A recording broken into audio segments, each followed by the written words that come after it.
Hey, I'm D-Rex, sitting here with Dawgmaticå. We're Pyromaniac, and in this video, first video, dual video with the two of us that we've done in a couple of years, we're going to talk about tears. You know, we've really been talking about it a lot on our podcast, so make sure you're checking those out. But as well, we just wanted to give an updated video from one that I did in August 2011. And me and Dawg are really just going to discuss tears here and give you a clearer idea and give you some food for thought on the subject of tears. You know, essentially I think the greatest part about tears is the fact that it really gives you this bird's eye view of what's happening during a draft, in the heat of the moment, that doing tier sheets, and Dawg's going to do a pretty good job of explaining tiers and what the ins and outs of them during this video, but it just allows you to really see everything, the 15,000 square view above of what's happening in your draft and what's important to you. And I think if you organize your tiers really well and put the time in on them and look at our tiers pieces and read our website, it's great. You know, I put out my first version of tiers a month ago. I'm going to be putting it up in the next day, my version 2. And Dawgmaticå put his out about 3 weeks ago, and he'll probably be putting his version 2 out in a couple weeks. But long and short of it, just tiers, if you work hard on them, and in the draft, all you need to do is bring one piece of paper with your tiers on it. I'm telling you the truth. Prepare it. Do all the stuff we're going to talk about in this video. And you need nothing else except for a 6-pack or whatever, a bottle of wine, whatever you like to drink during your fantasy football drafts. That's all you need. So we're excited to talk about this stuff. Dawg, you know, I think the question that I'll ask you is, what do you think is the best reason for using tiers? What's your favorite thing about tiers that helps you draft these awesome teams that you're doing? Well, one of the things that it does for you, the best thing I think it does for you, is that it cuts down on the confusion that can take place in having so many different sheets of so many different rankings and everybody else's opinions in you know, a varying amount of sheets of paper out in front of you. If you have that one sheet of paper in front of you with all the rankings you can imagine that you have concocted yourself, and let me mention this real quick, I have no problem looking through anybody else's rankings or their tiers or whatever else is out there. Please do so, as a matter of fact. It gives you a better understanding of what the world is, the fantasy world is thinking about what's going on. Gives you a better understanding about what you're thinking about what's going on. But in the end, outside perspective. Yeah, outside perspective definitely is something you should keep in play and keep your ego in check. Always go check out other people's stuff. But it allows you to have one set of rankings that are purely yours in front of you, where you can make the decisions that you've been formulating for months on end, and it finally comes to that moment where it's time to make that pick. You have it all right in front of you on one sheet of paper, as opposed to, as you see at many drafts, people fumbling through 10, 20, 30 different sheets looking for that one player that they thought they were thinking of and eventually end up missing on because they had to go through so much stuff. Yeah, no, and remember, some drafts you do, you got 90 seconds on the clock. You know, some drafts we do one where it seems like we had 5-10 minutes. But you know, I think the beautiful thing about tiers is when you have it on that one sheet, and just so you guys know, I advocate making your tiers, putting them on an 11 by 17. There's nothing on this sheet, but go to Kinko's before and take your tier sheet and put it on a large sheet, because then you can be taking notes, you can be crossing off guys that are getting drafted, and when that happens, if you have a small little sheet and everything's stacked, it's just, you can't see as well. But the long and short of it with tiers for me is that going through your draft when you're on the clock, and if you're circling your guys, highlighting your guys, and crossing off the guys that are getting drafted, you'll find out a lot that names are getting crossed off lower on your tier sheet. So guys that you have ranked higher than the guys that are getting drafted, and there's other guys that are still available. And I think that's the best thing with tiers, where or one of the great things with tiers is if you're looking at this sheet, you're saying like, God, I got 2 guys ahead of 7 names that I just scratched off. that's kind of giving me an alert and saying, bing, bing, bing, bing, you might want to take these two guys because that position's going, and you actually are lucky enough right now to have two guys that you have ranked higher than guys that are no longer on the board. And that's the nature of the beast. You know, not everyone's got the same. People value players differently. Oh, for sure. So I think when you see that in your draft, it's so helpful that you're like, man, I still have one of my favorite quarterbacks is still available, and there's a lot of quarterbacks that are crossed off beneath him. I don't have a quarterback yet. It could be time for me to jump on that position. It brings you to one of the most satisfying things of any fantasy draft that you'll ever have is knowing that you just made a steal. That you just found that one guy that was overlooked by everybody, whether it be due to a past injury or whatever the case. Maybe they don't know about the new system that this guy's in or the amount of playing time that he's about to get. It's making those steals that make fantasy drafts worth it. When you look at your team at the end and other people look at your team in the end, they say, "Where did you get that guy?" They're like, "Yeah, I waited a while. You guys all passed on, but." You know, when you're looking at your tiers, he's up there for you because you've been doing the research and you know you've always wanted him, but with everybody crossed off underneath, you see that steal. It's easily identified on one sheet of paper as opposed to, as we were saying, going through 4 or 5 different sheets of paper. Or magazines. Or magazines. People that bring in their 3 favorite magazines and then have a notepad with some paper on guys they like. When you're doing that, you're like, you get caught up in the heat of the moment. You're like, oh, okay, I'm looking through one magazine, I'm locked in. Like, ooh, I got to trying to find this page and remember this page. And then, oh, okay, I got that information. I'm on a website now. And it's just like, why are you doing this in the middle of when you're on the clock? There's a reason why you prepare for speeches before you do them. So you're ready for when it's time to actually do it. This tiers is your preparation. It's your rehearsal. It's your continual massaging. And the thing that I know that we talk about when we're doing our tiers is just always pitting 2 guys that are right next to each other within a given tier, and saying, "Wow, would I take this guy over this guy?" If the answer is no, then you would take the guy underneath the other one on your tier. You gotta switch those guys. Switch them. And keep doing that down all the lists and all the positions. And if you really, really, really pit every player on your tier sheet within every position against each other, you can say, this is the happiest order of who I want to draft. Yeah, it seriously, then that's another beauty of the tier sheet, is that it's not just, not looking through a bunch of different sheets and comparing like, oh, this guy has him as 20th, this guy has him as 25th, this guy has him as 30th. So basically, I guess maybe he's probably around the 24th, 25th, 26th guy, so I can leave him right there. When you're looking at your tier sheet, you've already done it.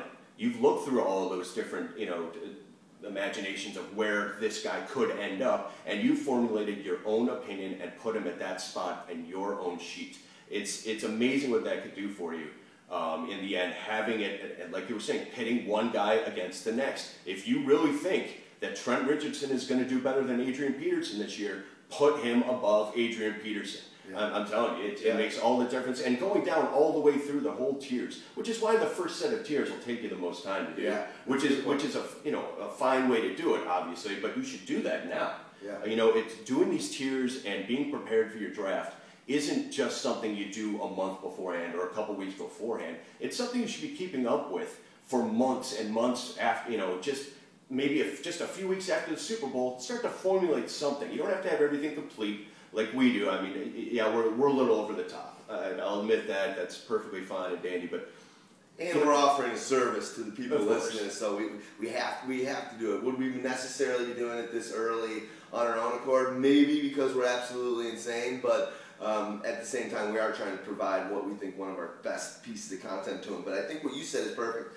I think my first round of tiers, it's up on the website, mine and his, and Houdini's just put his up earlier this week. So we've got 3 different guys, the main Pyro, mind share, putting their tiers. They're all different. I got guys, I got Kaepernick #1 to go to what Dog said. I would take Kaepernick over Rodgers. So there's no reason for me to have Rodgers #1 over Kaepernick on my tiers. It's stupid. Exactly. Sounds right. It's probably a better name on paper, but I'm just not going to take that. I'm going to take one guy over the other. So he's got to be my #1 guy. Who do I want the most? The top guy in any one of your tiers, needs to be the guy that you would pick first if you had the choice. Period. And I think the one thing we should do is kind of explain tiers a little bit to some of the people. I think most people know what they are, but you know, we've been talking about how it's all on one sheet. Basically what you're doing is you're putting 4 columns, sometimes more. Actually, 5. You do 5. I do 6. You do 6 because you do kickers and defense. On mine, I'm doing 4. So I'm doing quarterback, wide receiver, running back, and tight end. Now, within those tiers, basically what you do is you're classifying and organizing within subgroupings of each position. So I think a good example is for wide receivers, my tier 1 is one guy, and that's Calvin Johnson.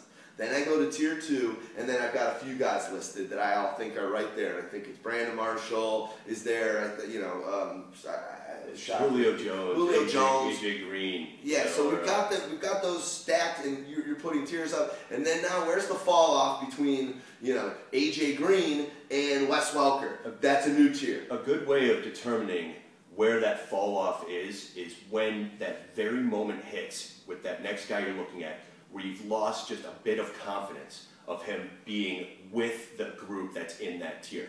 As such as you were saying, the reason why Calvin Johnson is in his own tier is because I lose just a tiny bit of confidence between Calvin Johnson and the next set of guys. So you set your tier point right there, and it's very specific. It's rankings is what it is. It's your rankings, but set up into tiers, and it makes a difference when looking at, you know, specific, you know. And here's another thing that we were talking about, if you don't mind me going back some. You mentioned the word. Yeah, you mentioned you mentioned the word locked in earlier, and that is one of the things that is one of the biggest mistakes that people make. It's a monster mistake that a lot of people make in drafts, is locking in on a specific position that you think that you need at a specific time in the draft. Yeah. And what will happen is that, all right, let's say you feel like you need a wide receiver. You only have one. You have a couple running backs. Maybe you grabbed your quarterback already. So you're thinking, all right, I need that wide receiver 2 now. So you lock in on the wide receivers. All you're looking at are your wide receiver sheets. Yeah. You've already told yourself what you need to draft, which is a mistake. Exactly. Because you've always got to get the best value on the board. Yeah, no, but when you have the tiers in front of you, you have on one single sheet looking at you, all right, yeah, there's wide receivers there, but right next to it, you could be missing the steal of the draft. There could be, I doubt he'd still be there, obviously, but let's say a Jimmy Graham or a Gronk, or let's say maybe a Brady's still there or something like that. There's value in what you're looking at right next to the thing that you zeroed in on. And if you could pick that value, that steal of the draft right there, that other people have ignored or whatnot, and I don't know, it just, the bird's eye view, having it right in front of you, helps you in avoiding making the big mistake of zeroing in on one specific position. Yeah, no, I think you're right, and that's why you're putting it all on one sheet. You know, when you see on NFL Draft Day, and they go and they show the war room, the draft war room of these different franchises, and you got the owner sitting in the middle, like, oh, I own all this shit. The fact is, they don't have a bunch of boards covering each other up. They're not looking at big sheets of paper that have position by position. They've got everything up on the wall. Every position ranked with the guys they like the best. This is what we're telling you to do. You get to see it all right there in front of you and unfold. And when in the pros, what do? They take the number off the Velcro, and when the guy's been picked, and they put it in the bin. So now that guy's not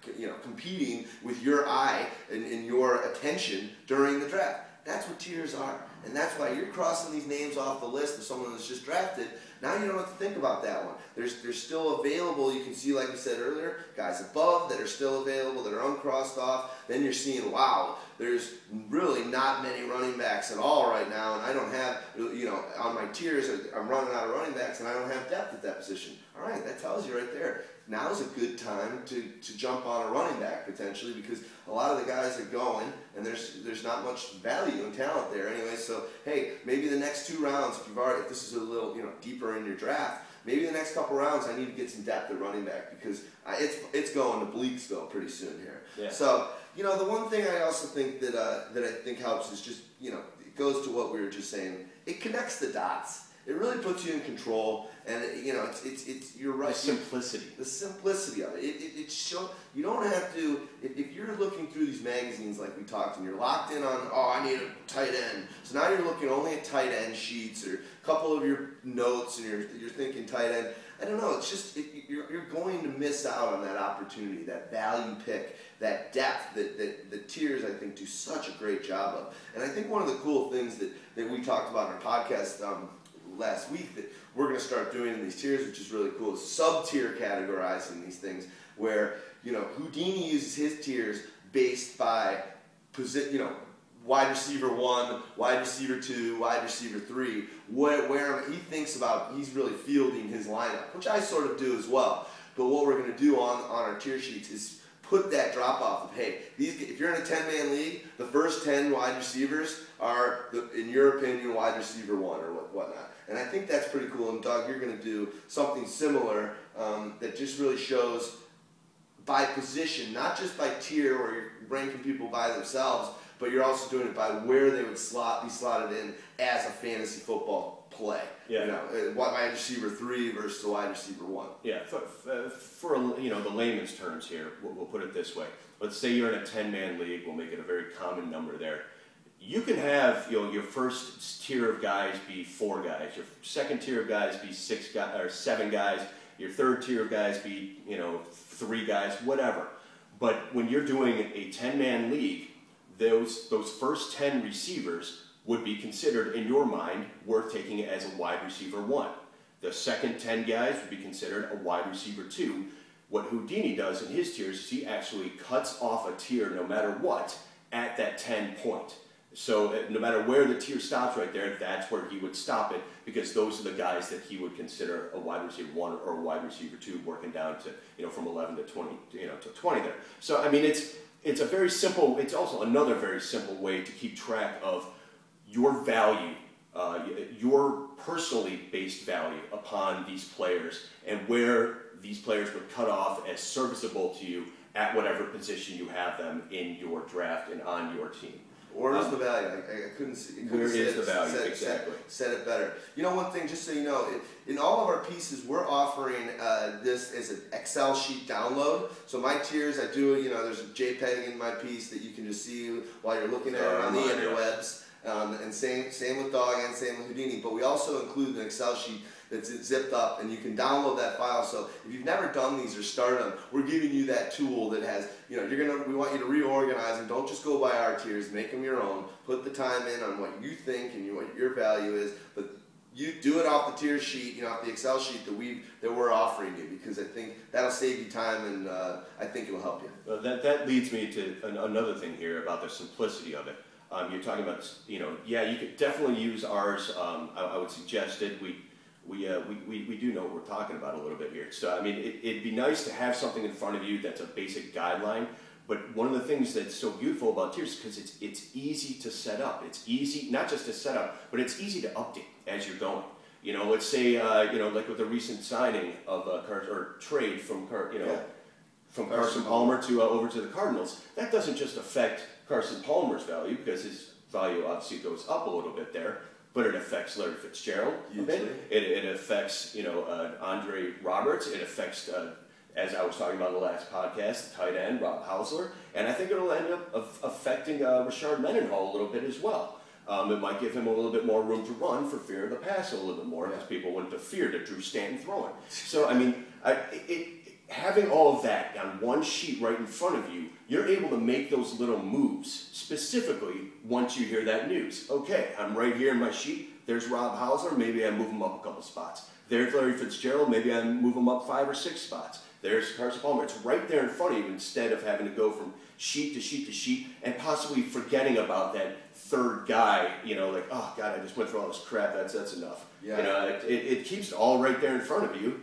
And it's simple. No piece of news gets past you. It's ever evolving, and it's kind of like you're making your masterpiece doesn't take overnight. So if your tiers, if you're working on them starting now and every month, you know, you're going in and tweaking stuff, or as news goes, like Dog just said, you know what it does really? It gives you this muscle memory that we've talked about on our podcast as well, where when you're doing this and you're going through the working on this throughout the season and you're staying on top of the news, you just know.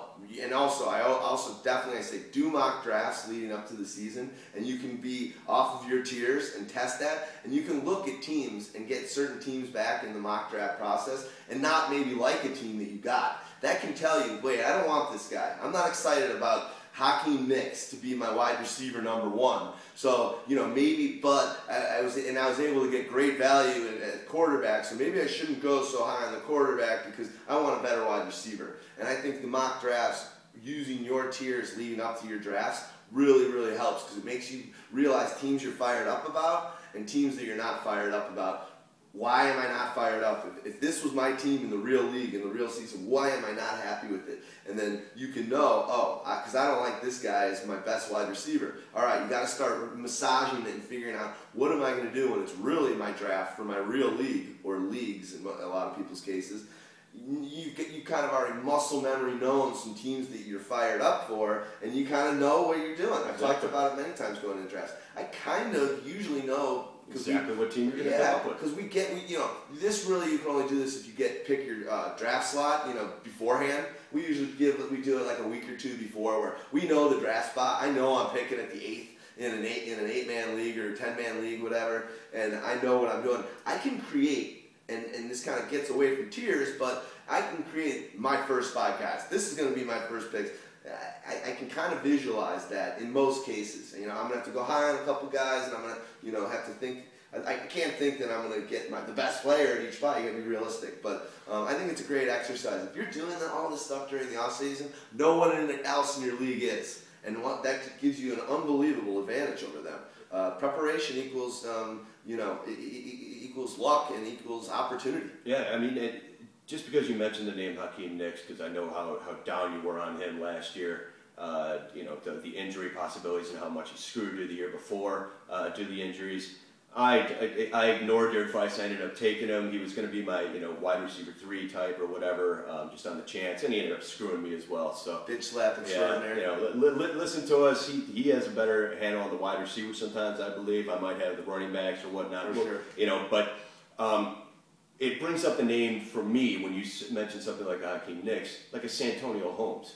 You don't have to have Santonio Holmes on your tiers. Yeah. You don't even have to ever look at his name. This is yours. He's not on my tiers. That's what I'm saying. Exactly. Yeah. He's not on your tiers. That's what's another beautiful thing about the tiers. They're yours. Yeah. You don't have to look through 1,000 sheets and see all these names that you don't want to see. I mean, somebody may have Santonio Holmes up at 30, and all of a sudden it creeps into your mind, maybe I should be thinking about Santonio Holmes. Yeah. Fuck that. No, I'm sorry. Get rid of that thought completely. You don't have to have him on your sheet. It's true. If you don't want to draft a guy, don't have him on your tiers. It's a waste of space. It's a waste of name. You don't want him anyways. You're going to be in the heat of the moment, and you're on the clock, and you're going to end up being an idiot or had too many beers or whatever, and you're going to end up drafting. You're like, what? I don't even want him. So if you don't want the guy on your team, leave him off. Obviously, for our tiers that we do for you guys, we've got to keep everyone on there, more or less, because we don't want to have our feelings leave out some people that you might love. So, but make these tiers your own. Leave guys off that you've no interest in doing. I think we really covered a lot of stuff. I think Dawg, read his piece. It's great. Read mine. Read Houdini's, and keep checking out our updates. Use our tools that we're giving you. And again, I think if you really put your time and effort and go and get that 8.5 by 11 sheet for your draft, you literally, for fantasy, you don't need to bring a fantasy magazine. You don't need to be online doing stat crunching and comparing and analyzing guys when you're on the clock and it's your pick. And you're like, I'm going to either go this guy or this guy. You literally just look at your tier and you're like, I need 2 positions. What's the best value? Should I take that wide receiver or should I take the quarterback? I need one of these guys. Oh, wow, maybe that, like Dawg mentioned earlier, all of a sudden the guy's bouncing off the page at you at running back. You might not need that right there, but if he's the best player, maybe you take that. I just think all around, you go in with one sheet, you're like, you hide it, you put it, you don't keep it out for anyone else to see, and you go buy off that thing while you're on the clock every time for a draft. You're going to walk away with the best team for you and probably the best team in your league. Yeah, I can't tell you how many times I've heard it in the middle of drafts or after drafts or whatnot, where somebody says to himself, damn it, I was sitting there, looking between 2 guys, should I take this wide receiver X or wide receiver Y?